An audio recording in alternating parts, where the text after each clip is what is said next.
স্থানীয় সক্ষমতার কথা বলা হলেও বিদেশ নির্ভর প্রযুক্তি এবং পরামর্শকদের দাপট ছিল আইসিটি খাতে। বেসুমার লুটপাটের জন্য সাবেক আইসিটি প্রতিমন্ত্রী বরাবরই স্থানীয় প্রযুক্তিবিদদের এড়িয়ে চলতেন।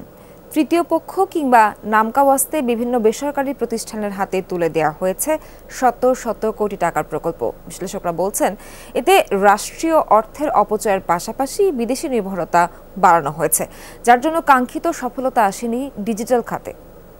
স্যান্ডেলিনা সো, রূপচর্চায় আভিজাত্য। শেখ হাসিনা সরকারের 15 বছরে টেলিযোগাযোগ ও তথ্য প্রযুক্তি খাতে বিনিয়োগের পরিমাণ 65,000 কোটি টাকার বেশি। নেওয়া হয়েছে একের পর এক প্রকল্প। সেবার পরিধি বিস্তার এবং দক্ষ জনবল তৈরির পাশাপাশি আইসিটিতে স্থানীয় প্রযুক্তিবিদদের সম্পৃক্ততার কথা বলা হলেও বাস্তবে ঘটেছে উল্টো চিত্র। সরকারের 2000-এর বেশি প্রযুক্তিবিদ উপেক্ষিত থেকেছে। বিশেষ কতিপয় আমলা তাদের সুবিধার্থে আমাদের যে কনসালটেন্ট যারা আছে, কনসালটেন্টের মাধ্যমে যদি কোনো কাজ করানো হয়, প্রজেক্ট বাস্তবায়ন করা হয়, তাহলে একই কাজ 2বার 3বার করাতে পারে, একই টাকা বারবার নিতে পারে। আইসিটির বিভিন্ন সূচকে বাংলাদেশের অবস্থান তলানিতে। ডেভেলপমেন্ট ইন্ডেক্সে স্কোর 100-এর মধ্যে 62-তে, কৃত্রিম বুদ্ধিমত্তা প্রস্তুতি সূচকে 174-এর মধ্যে 113-তে, ইন্টারনেট গতিতে 147 দেশের মধ্যে 109। ফ্রিল্যান্সিং এর তালিকাতেও পেছনের সারিতে বাংলাদেশ। সংশ্লিষ্টরা বলছেন, অর্থ লুটপাট করতে নন টেকনিক্যাল ব্যক্তিদের প্রাধান্য দেয়া এবং ইচ্ছে পূরণে বিভিন্ন প্রকল্পে বিপুল পরিমাণ বিনিয়োগ করায় সূচকে এগুতে পারেনি বাংলাদেশ। বিদেশি লোকবল রিসোর্স করে যখন ওই প্রকল্পটা বাস্তবায়ন করা হয়, এখানে বেশ কিছু ঘটনা ঘটে।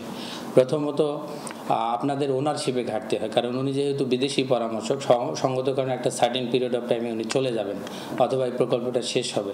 সেক্ষেত্রে ওনার অবর্তমানে এটা কিন্তু একটা ঝুঁকির মুখে পড়ে। অর্থ লোপাটের সুযোগ তৈরি করতে নানা ধরনের ছকে ফেলে বিনিয়োগ পরিকল্পনা করেছিল সাবেক আইসিটি প্রতিমন্ত্রী জুনায়েদ আহমেদ পলক। দুর্নীতির হোতাদের বিচারের আওতায় আনার দাবি প্রযুক্তি সংশ্লিষ্টদের। এই টাকা যদি আমাদের ইনফ্রাস্ট্রাকচারে বা আমাদের হিউম্যান রিসোর্স ডেভেলপমেন্টে সঠিকভাবে ব্যবহার হতো, তাহলে কিন্তু আমাদের এই সেক্টরটার চেহারাই পাল্টে যেত। স্বজনপ্রীতি করে বিভিন্ন রাজনৈতিক বিবেচনায় এই পদেরগুলোকে আসলে নষ্ট করা হয়েছে এবং এখান থেকে শয়ে শয়ে, আমি মনে করি ইনফ্যাক্ট হাজার হাজার কোটি টাকা আসলে লুটপাট করা হয়েছে। গেল 15 বছরে প্রকল্পের নামে এ খাতে কী ধরনের অর্থ লোপাট হয়েছে তা খতিয়ে দেখতে তথ্য ও যোগাযোগ প্রযুক্তি বিভাগের অতিরিক্ত সচিবের নেতৃত্বে একটি কমিটি কাজ শুরু করেছে।